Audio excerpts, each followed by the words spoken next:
Matthew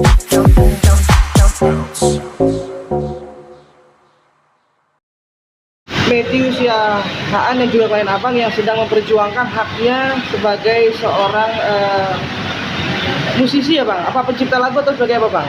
Ya, beliau ini adalah seorang komposer, ya, seorang pencipta dari musik ya, tanpa teks itu yang kemudian digunakan pada sekitar 35 sinetron produksi dari Tobali ya, Tobali Productions ya. Kami sudah bersidang di Jakarta Pusat, di Pengadilan Niaga ya, di Jakarta Pusat. Namun kemudian hasil persidangan tersebut, putusan dari majelis hakim yang mulia, ya, saya hormati, itu putusannya itu tidak masuk di akal ya. Beliau menyatakan mengakui kedudukan dari saudara Matthew Siahaan selaku pencipta dan mengakui kedudukan tersebut mengacu kepada ketentuan pasal 9 PKWT, diulangi dalam rasio desideninya ya, rasio pertimbangannya itu ya, diulangi terus menerus, diakui, tapi kemudian tiba-tiba tidak diakui dan dianggap dia ini hanya pekerja. Padahal bunyi pasal 9 itu adalah bahwa hak cipta tetap berada di tangan pekerja selaku pencipta.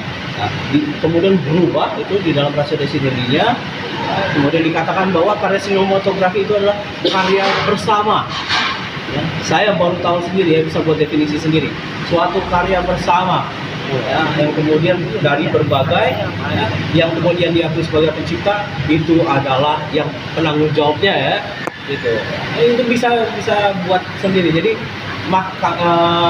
Judex Juris ya, Judex Fakti ya, pengadilan negeri tahapan ya, Judex Fakti tingkat 1 itu sekarang berlaku menggunakan kewenangannya sebagai hakim MK gitu ya, bisa merubah-rubah pasal ya, menginterpretasikan sendiri secara tidaknya gitu kan ya.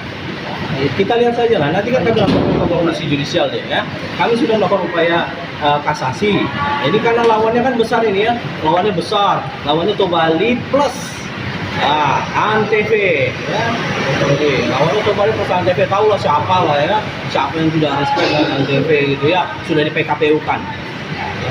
Nggak tahu sudah hilang atau belum respeknya itu, karena sudah di PKPU. Mau pilot kan, bayar dulu utangnya Antv ya.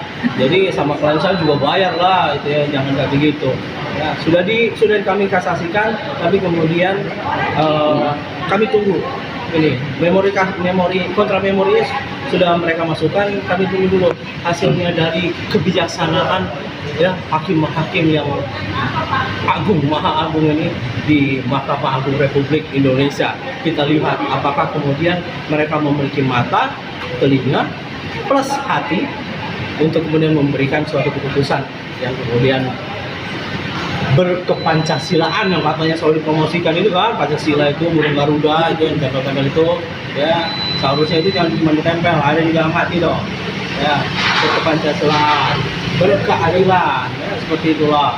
Kalau yang sudah tua-tua itu seharusnya filsafatis ya, jangan cuma pikirkan yang duniawi, sudah siapkan kain kafan sama tongkat gitu ya. Seperti itu. Jadi Mahkamah Agung kami tunggu saja. Oke. Bang Matthew, ini awalnya seperti apa sih dilihatnya sebenarnya sama perjanjian awal? Perjanjian awalnya. Oke. Jadi perjanjian awalnya intinya harus kita ingat bahwa Mas Matthew ini menjadi komposer itu untuk film-film. Jadi komposer dari lagu-lagu tanpa musik-musik tanpa teks ya. Musik-musik tanpa teks. Nah, itu untuk kemudian menjadi background sinetron gitu loh. Kalau nangis gitu kan dia ini, kalau dia ketawa ini gitu kan, seperti itu. Jadi background musik, Instrumen ya berarti? Ya, instrumental, dan kemudian beliau ini tetap diakui posisinya mengacu kepada ketentuan pasal 9 dari PKWT sebagai pencipta. Dengan demikian ketika diakui sebagai pencipta, maka muncul hak eksklusifnya. Ada dua hak eksklusifnya. Yang pertama itu hak eksklusifnya adalah hak ekonomi. Yang pertama ya hak ekonomi. Yang keduanya eksklusifnya itu adalah sebagai hak moral ya. Hak moral itu untuk dicantumkan namanya, tidak cuma hak ekonomi. Hak ekonomi kita bicara tentang royalti itu ya, pembayaran. Jadi pihak-pihak itu yang dapat menggunakan hak ekonomi untuk kemudian menyiarkan, memperbanyak dan lain-lain itu sebenarnya pencipta. Tapi dengan perjanjian tertentu, maka kemudian bisa dimiliki oleh pihak lain, bisa dijalankan oleh pihak lain. Tapi dengan tetap membayarkan royalti ya, melalui sistem apa? Lisensi. Seperti itu kan ya kalau di hak cipta itu. Ya. Jadi beliau ini yang mengagumkan sudah ribuan lagu ini diakui di dalam persidangan, saksi dari pihak mereka yang mengakui sudah menciptakan ribuan lagu untuk kembali ini atasannya beliau ini, tapi tidak spesial pun royalti pernah dibayarkan, tidak spesial pun baik pada masa sebelum putus hubungan ya, jadi dalam masa kerja maupun pos setelah masa bekerja, tidak spesial pun itu dia dibayarkan royaltinya. Ini mengagumkan sekali memang ya keadilan di negara ini ya. Jadi pencipta itu ya harus kuat ya, kuat mental sebenarnya ya. Jadi apalagi gila Mas Matthew ya, sudah ribuan lagu. Dan juga di dalam pengadilan majelis hakim juga menghilangkan keterangan saksi. Ya sudah saya sampaikan gitu di dalam memori kasasi bahwa yang diambil keterangannya yang menguntungkan saja ya untuk pihak mereka. Jadi dikatakan bahwa argumentasi utamanya itu adalah bahwa sinematografi itu adalah satu kesatuan hasil film bersama ya. Saya argumen bahwa saya gunakan alat bukti yang saya ambil untuk berupa dokumen. Yang pertama adalah dokumen hak paten dulu ya, dari Amerika, kantor paten Amerika, langsung saya ambil dari sana. Kemudian dari kantor hak cipta Amerika, langsung saya ambil dari sana. Saya ambil itu terkait dengan yang paten terkait dengan mobil, ya, mobil dengan merek tertentu, di mana spionnya, pentilnya, pentil nih, bukan pelek ya, spion, pentil, kursi, ya, itu berbeda penciptanya, pemegang patennya berbeda. Kemudian saya tarik lagi yang Titanic, film Titanic itu, ya, itu berbeda yang kemudian antara visual ya, pemegang hak cipta visualnya dengan lagunya. Itu berbeda. Saya tunjukkan ke hakim. Kemudian saya tanyakan kepada saksi, kepada ahli ya, ahli. Dengan bukti ini, berarti bisa dong dalam satu produk pemegang hak ciptanya atau hak intelektualnya berbeda. Ya kalau ya mau bicara apa lagi? Ya saya sudah buktikan. Tapi kemudian Mas Matthew tidak diakui hak berdasarkan putusan dari Judex Fakti tingkat 1 ya, memang tingkat 1 kalau hak itu langsung naik ke kasasi dia. Judex Fakti jadi ya, itu dari pengadilan niaga. Belum kami laporkan dia ke Komisi Yudisial, tapi tentunya ya pasti kami laporkan ya. Ini ketidakadilan gitu lah, ketidakprofesionalan. Seharusnya orang-orang yang kemudian menangani masalah haki itu adalah orang yang kemudian sudah memiliki pendidikan dan tersertifikasi hakimnya ya, sebagaimana yang kemudian dipersyaratkan untuk hakim-hakim yang menangani perkara PKPU dan PPIK.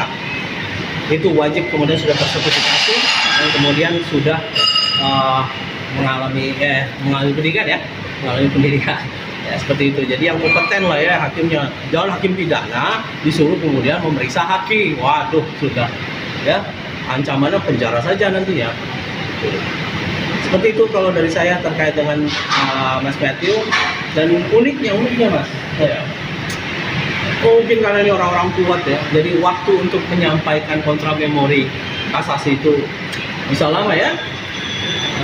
Ya, biasanya kami dikejar-kejar tuh sampai yang mau kecipirit kami ya, berak-berak kami itu untuk buat itu. Kalau misalkan ada kasasi dari orang, diberikan jangka waktu sekian hari ya untuk kemudian menyampaikan memori kontra memori kasasi ya. Tapi ternyata kalau memang orang-orangnya cukup besar ya, lebih fleksibel lah. Besar, kalian saya juga besar ya, saya juga besar. Begitulah ya, seperti itu kalau dari saya terkait dengan pengembangannya kasus Mas Matthew Siaan. Mungkin bisa ditanyakan kepada Mas Matthew bagaimana perasaannya ketika menerima hasil putusan itu. Diakui pasal 9 sebagai pencipta, namun tidak diakui royaltinya. Silakan. Ya, sangat kecewa sekali kalau yang sebesar ini aja dengan bukti-bukti dan fakta persidangan aja masih bisa dibegitukan. Bagaimana dengan hasil putusan yang lain gitu loh. Harapan Nomiti apa sih untuk hasil Harapannya ya sesuai dengan yang ada di fakta persidangan saja. Buktinya apa, kesaksiannya apa, tinggal disimpulkan dari situ. Kira-kira gitu. Iya loh. Fakta aja. Ya kita bicara faktum probans lah, fakta yang disertai bukti. Sederhana jadi advokat itu. Kami sediakan fakta ini, bukti-bukti ya. Nah, kemudian kita uji gitu ya. Tapi kan permasalahannya semua bergantung kepada kredibilitas, integritas, ya, dan kemudian kemampuan hakim itu sendiri. Karena hakim memutuskan, kami hanya pembela, kami defender, ya, advokat. Tapi ya begini. Nanti coba rekan-rekan lihat saja, ini bisa mungkin menjadi bahan untuk tesis, untuk disertasi ya kasusnya Mas Matthew ini. Jadi menarik sekali ketika hakim kemudian menginterpretasikan malah ya. Hakim kemudian merubah penjelasan pasal, menyampaikan suatu perubahan penjelasan pasal terkait dengan sinematografi. Dan hakim ternyata tidak mampu untuk kemudian mengartikan, memahami sinematografi. Seolah-olah sinematografi itu disamakan dengan film bioskop. Ya, karya sinematografi itu sama dengan film bioskop. Tidak juga. Saya sampai sudah memberikan contoh-contoh terkait film-film zaman dulu yang nggak ada suaranya. Film-film yang masih bertahan ya, yang ya, film-film sejarah gitu ya. Tapi ya tetap saja ya tidak paham. Mungkin sudah pusing kali dia ya. Kalau orang yang memang bukan bidangnya menangani ya bagaimana ya? Cuman melihat pasal saja jadinya gitu. Ya, tidak tahu yang mana. Jadi bisa ditanyakan mungkin hakimnya misalkan kalau misalkan karya-karya lain yang selain sinematografi dan musik tanpa teks itu yang Anda tahu apa? Gitu. Coba ditanyakan saja. Kebetulan saya ini ya karena saya ini serpihan rengginang yang ditiup angin ya, saya pernah kemudian menjalani pendidikan di WIPO ya, World Intellectual Property Organizations ya. Saya pemegang sertifikasi gitu ya, bukan sertifikasi lokal sini enggak, tapi sertifikasi dari World Intellectual Property Organizations gitu. Ya, mungkin potong. Ya. Untuk kerugian sendiri berapa sih Bang totalnya Bang? Kerugiannya itu yang kami tagihkan hitungannya itu lebih dari 5 triliun. Ya. Kami kasih diskon 1 triliun. Diskonnya banyak banget sih Mas Metu. Karena saya bilang nggak masuk akal juga, nih orang kan udah banyak utangnya, udah PKPU kan.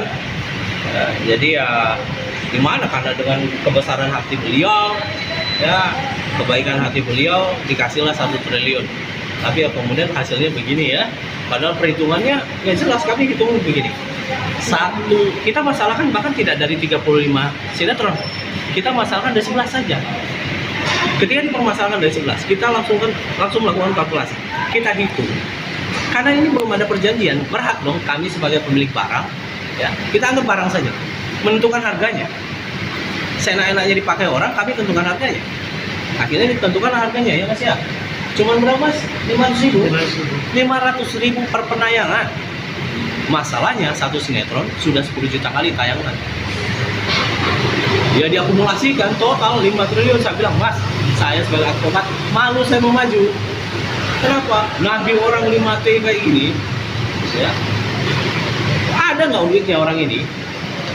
Ya, meskipun duitnya banyak lah ya, kalau kita lihat laporan keuangan yang terbuka ya, itu kita bisa lihat, wah ini hasilnya revenue-nya tinggi ya, tate gitu ya.